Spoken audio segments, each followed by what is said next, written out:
Ngrihet bordi këshillimor pranë Fakultetit të Edukimit dhe Filologjisë në Universitetin Fanolit Korçës.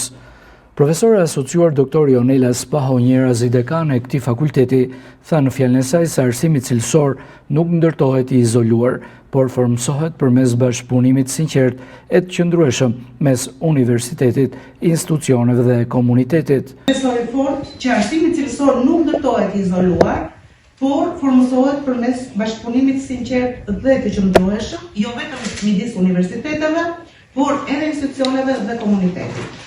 Ky sotme nuk do të jetë një takim formal. Ne jemi mbledhur sot këtu së bashku për të hedhur një hap konkret drejt ndërtimit të një partneriteti real që lidh arsimin e lartë me arsimin parauniversitar, me pushtetin vendor dhe me nevojat reale të tregut të punës.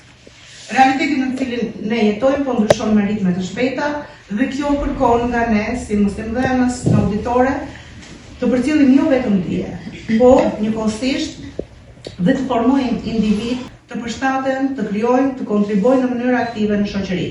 Pikërisht për këtë arsye, roli i këtij bordi është thelbësor. Në fokus të diskutimeve të anëtarëve të bordit ishte rritja e cilësisë së mësimdhënies, përshtatja e arsimit lartë me sfidat e kohës, ndërkombëtarizimi i universitetit dhe forcimi i lidhjes mes vetë universitetit, institucioneve publike e tregut të punës.